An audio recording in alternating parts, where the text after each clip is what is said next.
This is the Red Line, and I am your host, Jimmy Red. Thanks for tuning in. We had yet another fantastic week of football.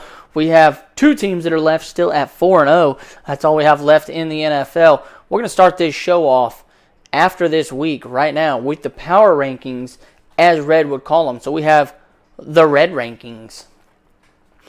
And at the end of the show, make sure you tune in there. We're handing out the Red Awards at the quarterly mark of the season. I know there's still 3 quarters of the year left. So we're going to hand out quarterly awards to certain things. We're going to hand them out to the best worst team. So the best team with a losing record. We're going to hand it out to the worst team with a winning record. We're going to hand out the MVP, Defensive Player of the Year, and the one that says, oh my God, where did he come from? That's a shock. So those are the awards we're going to hand out. Make sure you hang out to the end of the show to catch those.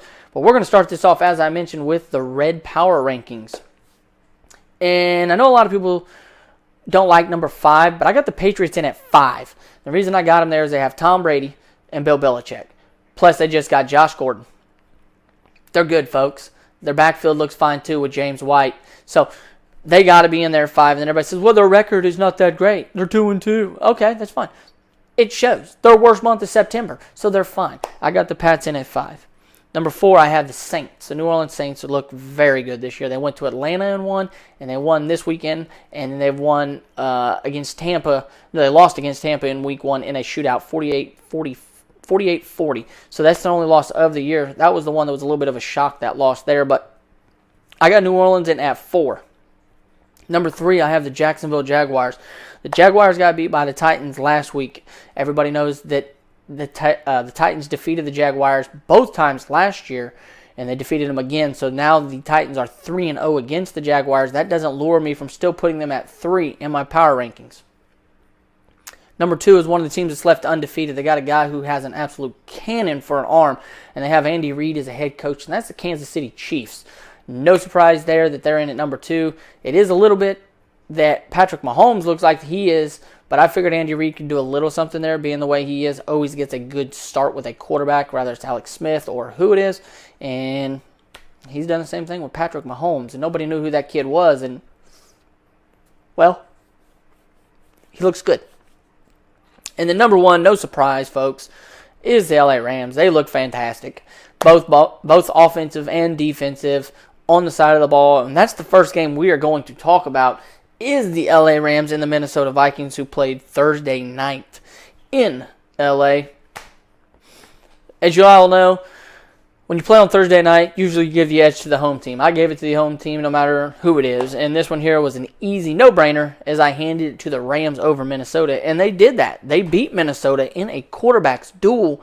Man, was it a duel of quarterbacks. Neither one of these quarterbacks threw an interception. They combined for 8 total touchdowns and 887 yards of passing. 887 yards of passing. That's no typo, folks. I mean, holy smokes. They were throwing this football wherever they wanted to throw it. He was hitting Cooper Kupp down the middle of the field. He was hitting Brandon Cooks, Robert Woods, Todd Gurley was getting in on the action. It looked great. Cooper Kupp led him with two receiving touchdowns. He caught one from 70 yards right down the middle of the field and looked beautiful. I've never really bought into Minnesota's defense, which is why I never bought into them being a Super Bowl contender like a lot of other people did. So that wasn't a surprise to me that they were able to pick them apart. The big surprise to me is how Kirk Cousins played, because Kirk Cousins played fantastic. He had 422 yards and 3 touchdowns. Only got sacked 4 times for a loss of 30. And with that defensive line that they have with Aaron Donald and Ndamukong Suh, that's a big feat for that offensive line, protecting him and being able to throw for that many yards. I still think Kirk Cousins is a 9-7 quarterback. I can't give them the league that everybody wants them to have, the elite level of going to the Super Bowl. You're going to have to go through LA to do it. And Sean McVay, Jared Goff, Aaron Donald, Ndamukong Suh, Brandon Cooks, Cooper Kupp, Todd Gurley, that's a lot of people to go through. And Sean McVay is a very, very smart guy. And I'm sticking with the Rams to go to the Super Bowl as of right now, folks. As you heard, I got them at number 1 in my power rankings. There could be a team that's way better than them later on in the year if injuries hit them. And they've not bowed down to this first place schedule. So Kirk Cousins had a good game, and they combined for a lot of yards, but they couldn't beat the Rams in a shootout, 38-31. So a huge shout-out to the Rams for the win. Another game I want to talk about here is Cincinnati and Atlanta. The Falcons were yet at home again for the second week in a row. Last week they played against the New Orleans Saints, were unable to beat the Saints, and the Saints beat them at home, and guess what? Yet again, for the second consecutive week, someone travels into their house and beats them. This time, it was Andy Dalton and his Cincinnati Bengals. As Andy Dalton came in there, threw for 337 yards, 3 touchdowns, and an interception, as he was able to find A.J. Green, who was able to sneak his way behind the safety and in between the corner in the right corner of the end zone and catch the ball that was low placed by Andy Dalton for a touchdown with only 7 seconds left on the clock. Beautiful drive by Andy Dalton. He was throwing the ball to A.J. Green. They were running it. Joe Mixon didn't have that great of a game, but they were running it with Giovanni Bernard, and they were moving it down the field in that last drive, and there was nothing Atlanta's defense could do about it. Atlanta's defense is not as good as everybody makes it out to be. Most of these games Atlanta has won have been higher scoring games in the defensive side. About the only team that has defense in that conference is Carolina, and their defense struggled against Atlanta on the rushing side when Coleman busted out for the first time in 22 games as a rusher who busted out over 100 yards. So the defense, I'd have to say that's still the best is Carolina's in that conference, but there's still a little work to do there, and Atlanta's defense has a lot of work to do. But their offense, no problem whatsoever, folks, because they obviously don't have Devontae Freeman, who's hurt right now, but Tevin Coleman is stepping in as the starter. He had 14 carries, 51 yards. Didn't have the greatest day of running, but Matt Ryan picked up for that in the air with 3 touchdowns, 419 yards, as he kept it going this week with his new favorite target in Calvin Ridley, that kid they drafted out of Alabama. They got 2 wide receivers out of Alabama now, Calvin Ridley and Julio Jones. I think Calvin Ridley is his new favorite target. Obviously, they're not lining up the best defender on Calvin Ridley. They're lining him up on Julio. Makes it tougher to get the ball to Julio. Julio still had a huge game with 9 receptions, 173 yards. He averaged 19.2 yards per catch, but he didn't get a touchdown. So that hurt for fantasy people who had him on fantasy. But Calvin Ridley, folks, that is his new favorite touchdown target. Had 6 receptions. He had 4 receptions, 54 yards, and 2 touchdowns. Crazy. Crazy. And then they had another receiver go over 100 yards too. That was Mohamed Sanu, and Austin Hooper had 19 yards only on 1 catch, and that'd be their tight end. So passing the ball, no problem. Defense is where they're struggling. These games turn into shootouts, and that other team's able to make 1 stop and score, and that's what cost them. And Atlanta's lost 2 games at home now, and that hurts, and that puts them at last in the division. Cincinnati now is 3-1 after that win, after they entered into Carolina the week before 2-0 and was defeated by Carolina.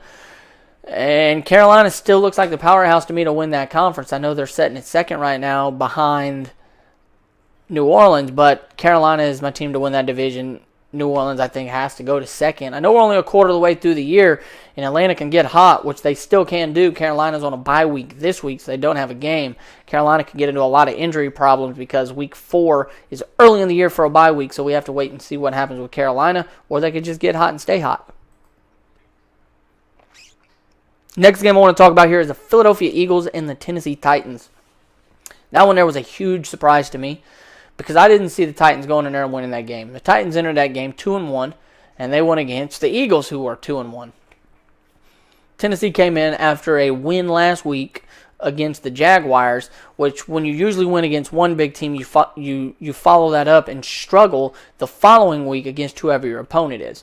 Well, they went against Jacksonville, then they had to follow it up with the defending Super Bowl champions, who have probably the second best roster in the NFL.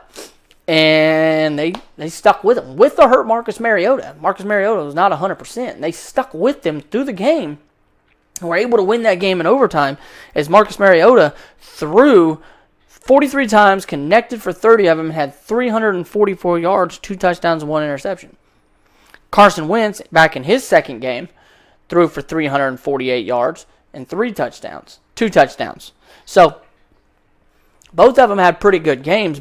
They scored more offense. They had more yards total than the Titans did, and they still lost the game. The total yards for Philly was 432. Tennessee only had 397. I know that's only 40 yards, but still my point is they lost the game. They both had 1 turnover. Philly had 25 touchdowns. Tennessee only had 22 touchdowns, and the possession was pretty well right down the middle. So they just played a better game, Tennessee did, and neither one of the teams had turnovers. So still trying to figure out how that all worked and worked out. Unless that had to do with punting, because that's where it came out to me, was the punting game of it.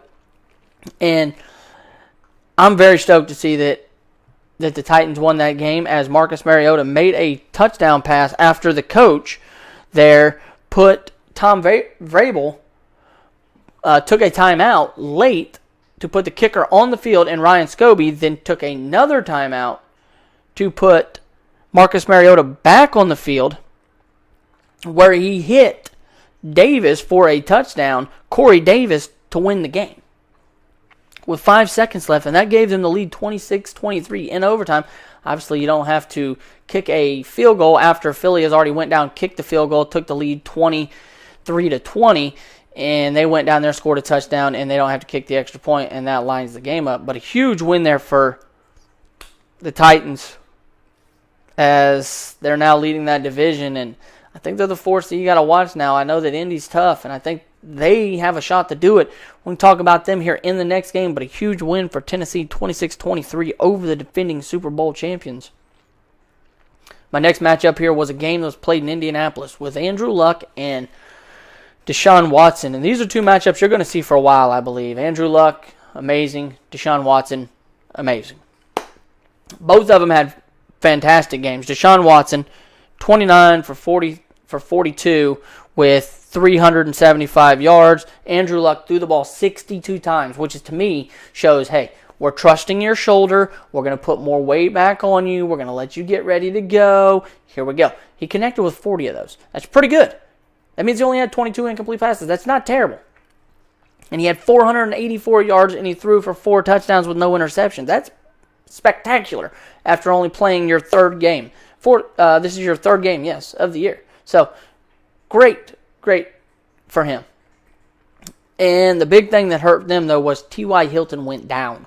When T.Y. Hilton went down with a leg injury. And I think this is where Indianapolis really needs to make that next step. And that's where they go get Dez Bryant, who's out on the market. You can get Dez for pretty cheap, I think. And go get Dez and work on your running game, because Marlon Mack is hurt. So I think you can go get Le'Veon Bell. Le'Veon Bell's supposed to report to camp week 7. But I think you can go get Le'Veon Bell and bring him there. And if you can bring Le'Veon Bell and Dez Bryant and have T.Y. Hilton there, I think with Andrew Luck, you got a team that could contend for the AFC this year. There's not much power in the AFC, and I think that's your team you got to worry about. I'm not scared yet for Indianapolis, but Deshaun Watson, I'm starting to get a little worried about Houston, because I'm starting to only see one tier there of how it works. Lamar Miller not running the ball great. He's got DeAndre Hopkins. That's about all he's really got. But he's got this guy named Canty who can catch the football like it's incredible. That could be his second favorite target coming up this year, because Canty is new to the NFL this year, and DeAndre Hopkins is still his favorite target. But I'm seeing a one-sided game here. It's run with Deshaun Watson, or throw the ball to DeAndre Hopkins.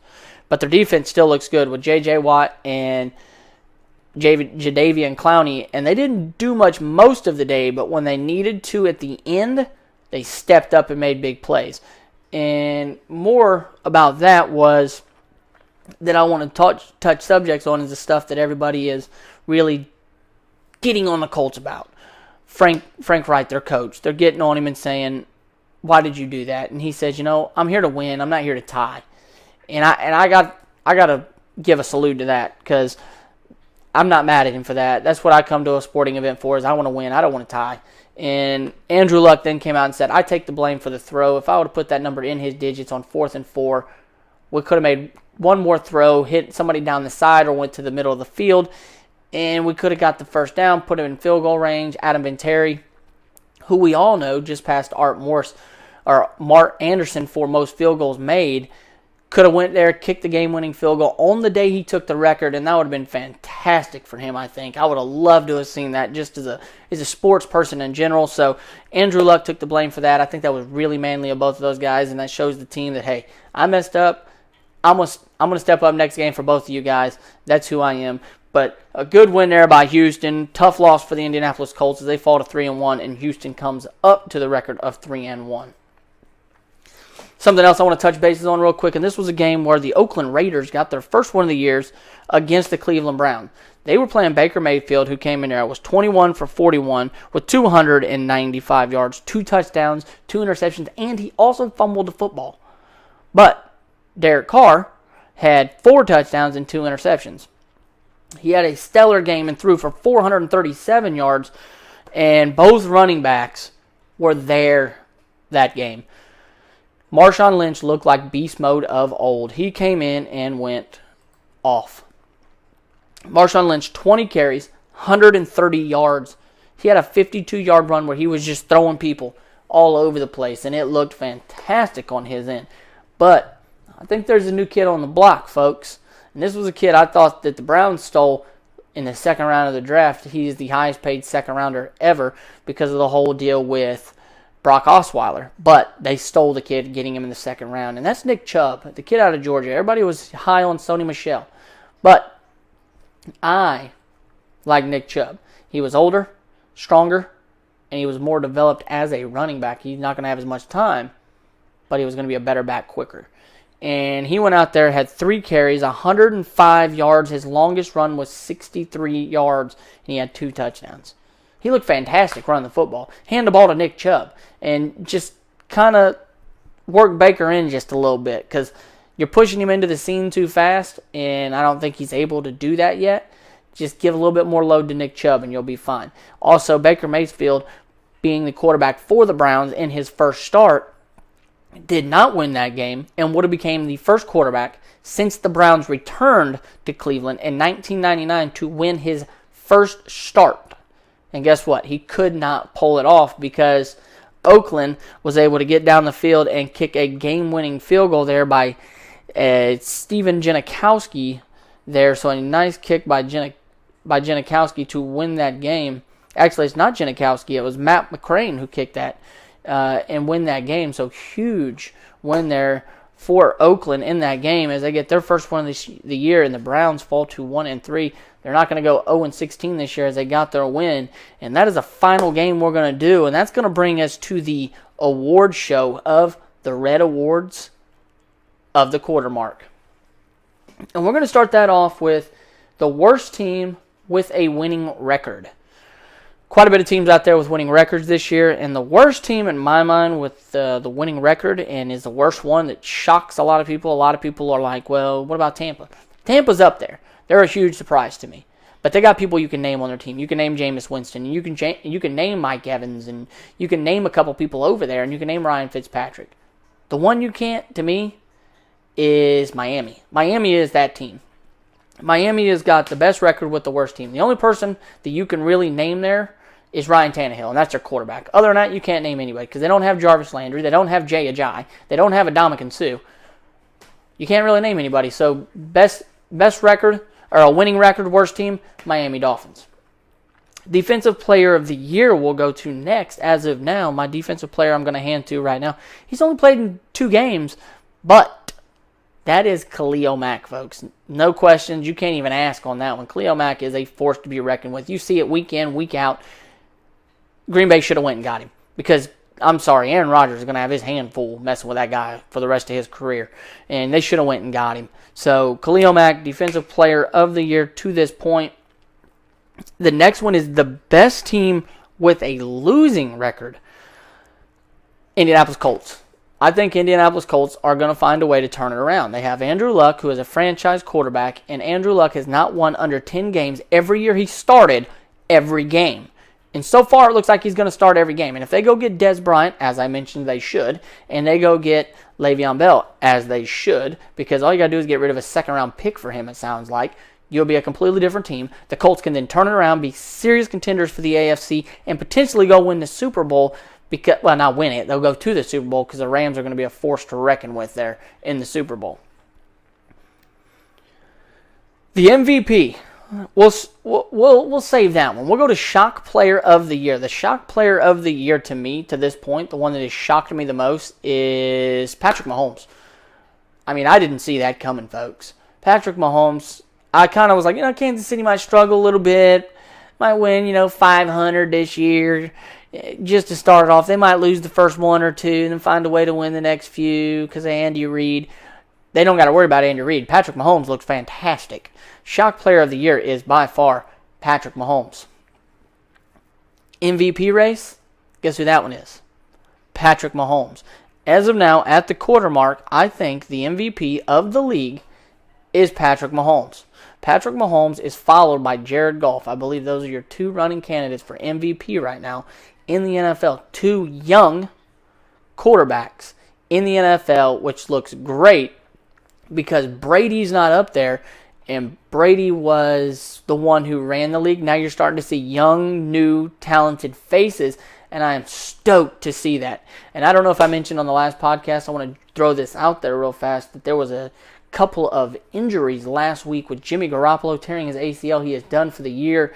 And then this week, there were a couple of injuries on some key players for two teams, one of them being Seattle and Earl Thomas. He broke his leg. He's done for the year. As he was carted off, he flipped the bird to the sideline to his teammates. That to me was a little disrespectful. I didn't like the fact that he did that.